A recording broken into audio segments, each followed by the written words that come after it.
കൂട്ടുകാരെ, അസ്സലാമു അലൈക്കും, നമസ്കാരം. എല്ലാവർക്കും സുഖാണല്ലോ അല്ലേ? ഇന്ന് ഞാൻ വന്നിട്ടുള്ളത് നല്ലൊരു അടിപൊളി റെഡ് വെൽവെറ്റ് കേക്കിൻ്റെ റെസിപ്പിയുമായിട്ടാണ്. നമ്മൾ ഈ ഷോപ്പിൽ നിന്നൊക്കെ മേടിക്കുന്ന അതേ ടേസ്റ്റിന് തന്നെ എല്ലാവർക്കും സിമ്പിളായിട്ട് വീട്ടിൽ തന്നെ ഉണ്ടാക്കിയെടുക്കാം. അപ്പോൾ അതിന് വേണ്ട സാധനങ്ങൾ എന്തൊക്കെയാണെന്ന് നോക്കാം. ആദ്യം തന്നെ ഞാൻ ഒരു കപ്പ് മൈദ എടുത്തിട്ടുണ്ട്.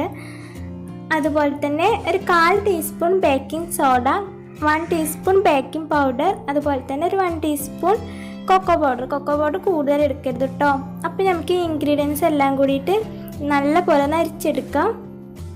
അപ്പോൾ ഞാനൊരു അരിപ്പയിലോട്ട് നമ്മുടെ ഡ്രൈ ഇൻഗ്രീഡിയൻസ് എല്ലാം ഇട്ട് കൊടുത്തിട്ടുണ്ട്. അതുപോലെ തന്നെ ഒരു നുള്ളു ഉപ്പ് കൂടി ചേർക്കാം കേട്ടോ. എന്നിട്ട് നല്ല പോലെ ഒന്ന് അരിച്ചെടുക്കാം. ഒരു 3 തവണ അരിച്ചെടുക്കുന്നത് നന്നായിരിക്കും. നമ്മുടെ കേക്കിന് സോഫ്റ്റ് ആവാൻ വേണ്ടിയിട്ട് സഹായിക്കും. അപ്പോൾ എപ്പോഴും 3 തവണയ്ക്ക് അരിച്ചെടുക്കുക.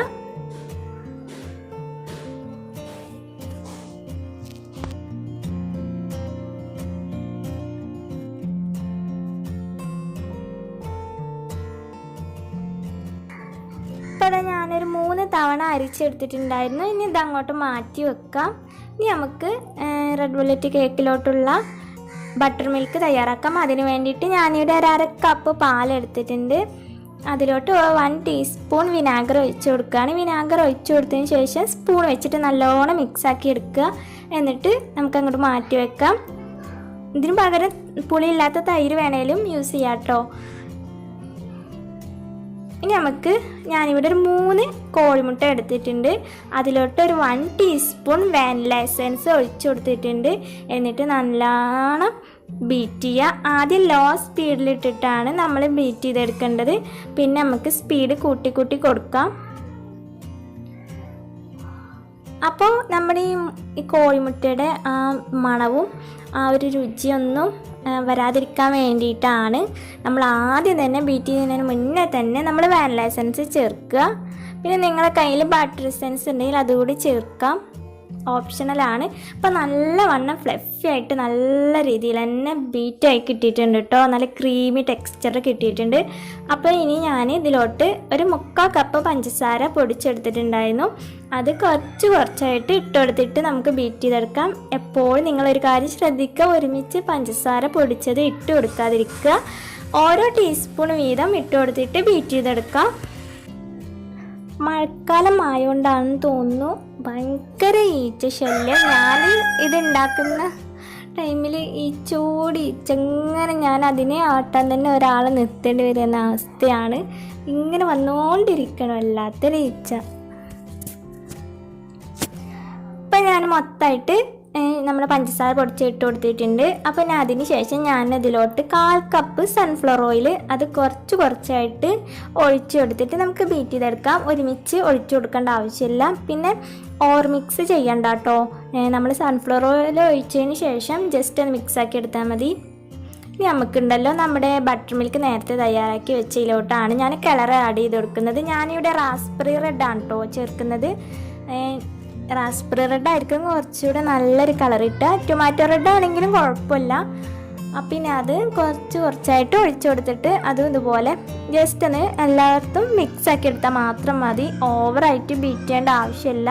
അപ്പോൾ നമ്മുടെ ഈ പൊന്തി വന്നിട്ടുള്ള നമ്മുടെ ബാറ്റർ ഉണ്ടല്ലോ കേക്കിൻ്റെ, അതൊക്കെ താന്ന് പോകാൻ ചാൻസ് ഉണ്ട്. അപ്പോൾ കേക്ക് ഹാർഡായി പോവും.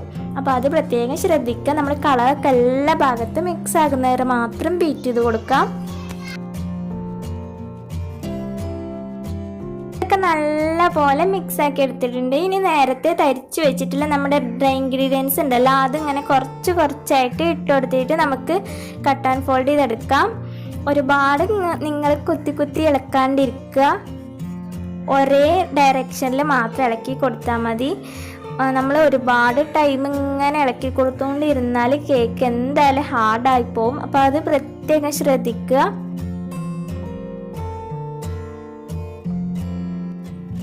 മൊത്തമായിട്ട് ഞാൻ നല്ലപോലെ മിക്സാക്കി എടുത്തിട്ടുണ്ട് കേട്ടോ. ഈ ഒരു പരുവത്തിലാണ് നമ്മൾ ബാറ്റർ കിട്ടേണ്ടത്. ഇനി ഞാനിവിടെ ഒരു 1 kg കേക്കിൻ്റെ ടിന്ന് ഗ്രീസ് ചെയ്തിട്ട് ബട്ടർ പേപ്പറൊക്കെ വെച്ചിട്ട് സെറ്റാക്കി എടുത്തിട്ടുണ്ട്. അതിലോട്ട് നമുക്ക് കേക്കിൻ്റെ ബാറ്റർ ഒഴിച്ചു കൊടുക്കാം. അതിനുശേഷം ഒന്ന് ടാപ്പ് ചെയ്ത് കൊടുക്കാം. ഇതിലുള്ള എയർ ബബിൾസ് ഒക്കെ ഉണ്ടെങ്കിൽ അത് പൊക്കോളും. ഞാൻ ഇതിന് മുന്നേ കേക്കിനുള്ള ബാറ്റർ തയ്യാറാക്കുന്നതിന് മുന്നേ ഞാനൊരു 10 മിനിറ്റ് ഞാനിവിടെ കുക്കർ പ്രീ ഹീറ്റ് ചെയ്യാൻ വെച്ചിട്ടുണ്ടായിരുന്നു. അതെന്തായാലും വെക്കണം.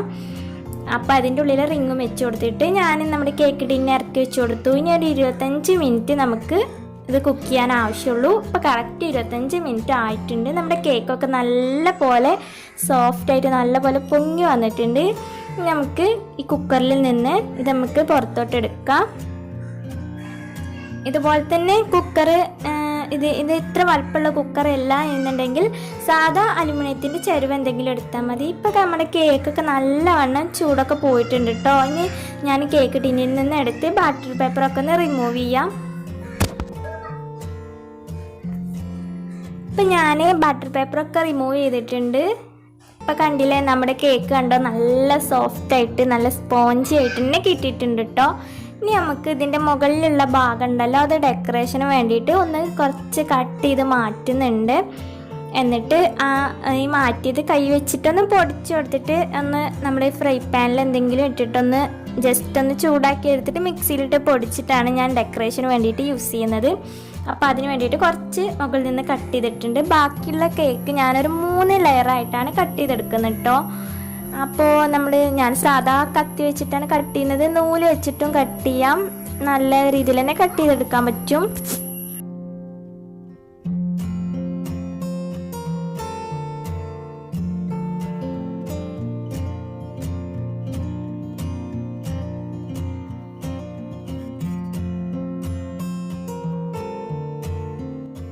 അപ്പോൾ അത് 3 ലെയറായിട്ട് നമ്മുടെ കേക്ക് കട്ട് ചെയ്തിട്ടുണ്ട്. ഇനി അത് അങ്ങോട്ട് മാറ്റി വെച്ചിട്ട് കേക്കിലോട്ടുള്ള ക്രീം തയ്യാറാക്കാം. ഞാനിവിടെ റിച്ച് ഗോൾഡിൻ്റെ ക്രീമാണ് യൂസ് ചെയ്യുന്നത്. അതൊരു കപ്പാണ് എടുത്തിട്ടുള്ളത്.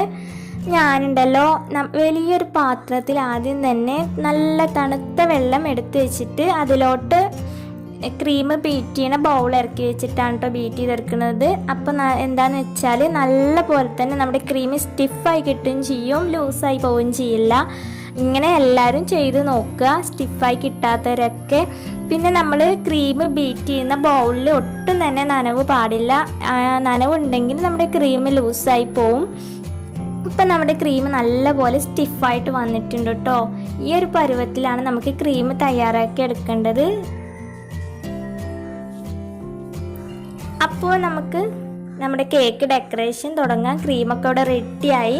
അപ്പോൾ നമ്മൾ നേരത്തെ തയ്യാറാക്കി വെച്ചിട്ടുണ്ടെങ്കിൽ അത് ഫ്രിഡ്ജിലോട്ട് മാറ്റി വെക്കുക. അപ്പോൾ അതിന് ഞാൻ കേക്ക് ടേബിളിൻ്റെ മുകളിൽ കേക്ക് ബോർഡ് വെച്ച് കൊടുത്തിട്ട് കുറച്ച് ക്രീം ആക്കി കൊടുത്തിട്ടുണ്ട്. നമ്മുടെ കേക്ക് ലെയർ വെക്കുന്ന ടൈമിൽ അത് അങ്ങോട്ടും ഇങ്ങോട്ടും നീങ്ങാണ്ടിരിക്കാൻ വേണ്ടിയിട്ടാണ് അങ്ങനെ ചെയ്യുന്നത്. അപ്പോൾ ഞാൻ ഏറ്റവും മുകളിലുള്ള ലെയറാണ് കേട്ടോ ഫസ്റ്റ് വെച്ച് കൊടുത്തിട്ടുള്ളത്. ഇനി അതിൻ്റെ മുകളിൽ ഞാൻ ഷുഗർ സിറപ്പൊക്കെ നേരത്തെ തയ്യാറാക്കിയിട്ട് ഫ്രിഡ്ജിൽ വെച്ചിട്ടുണ്ടായിരുന്നു. അപ്പോൾ അത് എല്ലാ ഭാഗത്തും നല്ല പോലെ ഒന്ന് ആക്കി കൊടുക്കാം. എന്നിട്ട് ഞാൻ ഇതുപോലെ പൈപ്പിംഗ് ബാഗിലാക്കിയിട്ടാണ് നമ്മുടെ വിപ്പിംഗ് ക്രീം സ്പ്രെഡ് ചെയ്ത് കൊടുക്കുന്നത്. അങ്ങനെ ചെയ്താൽ എന്താണെന്ന് വെച്ചാൽ എല്ലാ ഭാഗത്തും ഒരേ ലെവലിൽ ക്രീം ആകുകയും ചെയ്യും.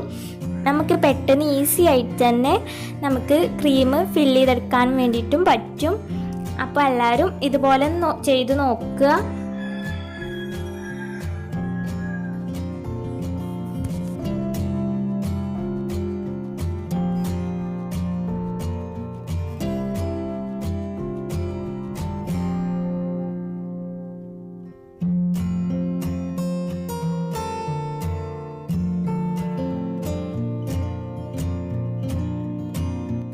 ക്രീം സ്പ്രെഡ് ചെയ്ത് കൊടുത്തതിന് ശേഷം നമ്മുടെ ഐസിങ് നൈഫ് വെച്ചിട്ട് ഇതുപോലെ ഒന്ന് ചെയ്ത് കൊടുത്താൽ മാത്രം മതി.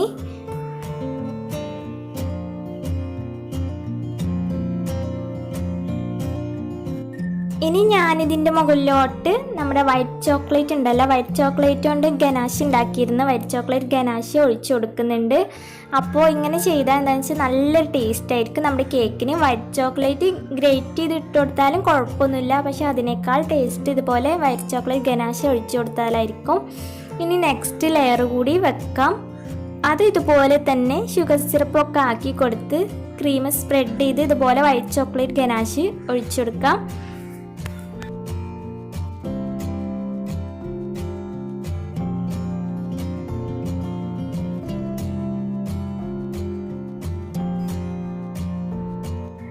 ഇനി ഏറ്റവും മുകളിലായിട്ട് ഏറ്റവും അടിയിലുള്ള ലെയർ ഉണ്ടല്ലോ അതാണ് കേട്ടോ വെക്കുന്നത്.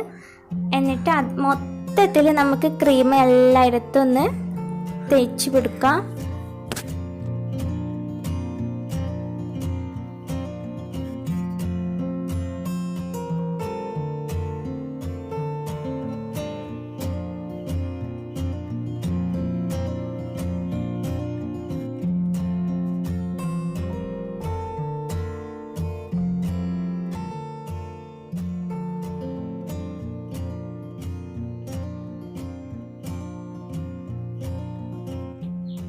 മൊത്തമായിട്ട് ക്രീം സ്പ്രെഡ് ചെയ്തതിന് ശേഷം നമ്മൾ ഐസിങ് നൈഫോ അല്ലെങ്കിൽ ഇതുപോലുള്ള അത് വെച്ചിട്ടോ നല്ല പോലെ ഒന്ന് ഐസിങ് ചെയ്തെടുക്കാം. നല്ല നീറ്റായിട്ട് നല്ല പെർഫെക്റ്റ് ആയിട്ട് ചെയ്തെടുക്കാനൊന്നും എനിക്ക് അറിഞ്ഞുകൂടാ. എന്നെക്കൊണ്ട് കഴിയുന്ന പോലെയൊക്കെ ചെയ്യുന്നുണ്ട്. ഇതിനേക്കാൾ പെർഫെക്റ്റ് ആയിട്ട് ഐസിങ് ചെയ്യുന്നവരൊക്കെ ഉണ്ടാവാം. അപ്പോൾ ഏകദേശമൊക്കെ ഞാൻ ചെയ്തെടുത്തിട്ടുണ്ട്. ഇനി അതിന് മുകളിൽ ഞാൻ ഒരു ഐസ്ക്രീമിൻ്റെ ഒരു മൂടി അത് വെച്ചിട്ടുണ്ട് കേട്ടോ സെൻറ്ററിൽ.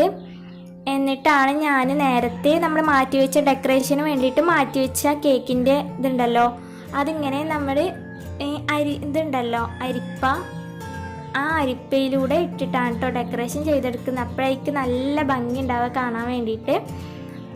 നമ്മൾ കൈ കൊണ്ട് ഇട്ട എന്താണെന്ന് വെച്ചാൽ ഓരോ ഭാഗത്തും കൂടി നിൽക്കും ഇങ്ങനെ, അപ്പോൾ കാണാൻ ഭംഗി ഉണ്ടാവില്ല. ഇതൊക്കെ മുഴുവനായിട്ട് ഇട്ട് കൊടുത്തതിന് ശേഷം നമുക്ക് മെല്ലെ നല്ല ശ്രദ്ധിച്ചിട്ട് വേണം അടപ്പ് എടുക്കാൻ വേണ്ടിയിട്ട്. പിന്നെ ഞാൻ ചെറുതായിട്ട് ഓവറായിട്ടൊന്നും ഡെക്കറേഷനും കാര്യങ്ങളൊന്നും ചെയ്തെടുക്കുന്നില്ല. ചെറുതായിട്ടൊരു ഫ്ലവറും കാര്യങ്ങളും വരച്ചിട്ടുണ്ട്. ഇതെനിക്ക് ഒരു ബർത്ത്ഡേ ഓർഡർ കിട്ടിയതാണ്, അതുകൊണ്ട് ഞാൻ കട്ട് ചെയ്യണമെന്നും കാണിച്ചു തരുന്നില്ല. പിന്നെ ഞാൻ കേക്കിൻ്റെ അടിയിൽ ചെറുതായിട്ടൊരു ബോർഡർ കൂടി കൊടുത്തിട്ടുണ്ട്. അപ്പോൾ ഞാൻ ആ ടൈമിൽ ഞാൻ വീഡിയോ പ്ലേ ആക്കാൻ വിട്ടുപോയി. അതാണ് ഡെക്കറേഷൻ ചെയ്യുന്നത് കാണിക്കായിരുന്നു. ജസ്റ്റ് ഫ്ലവർ നമ്മളെ സ്റ്റാർ നോസിൽ വെച്ചിട്ട് ഫ്ലവർ വരച്ചു കൊടുത്തു, അത് വെച്ചിട്ട് തന്നെ ബോർഡർ വരച്ചു കൊടുത്തു, അത്രയേ ഉള്ളൂ. അപ്പോൾ എന്തായാലും എൻ്റെ കേക്കിൻ്റെ റെസിപ്പി നിങ്ങൾക്ക് ഇഷ്ടമായിട്ടുണ്ടെങ്കിൽ നിങ്ങൾ ലൈക്ക് ചെയ്യാനും ഷെയർ ചെയ്യാനും മറക്കല്ലേ. പിന്നെ നിങ്ങളുടെ അഭിപ്രായങ്ങളൊക്കെ നിങ്ങൾ കമൻറ്റിലൂടെ പറയുക. അപ്പോൾ എല്ലാവർക്കും താങ്ക് യു ഫോർ വാച്ചിങ്.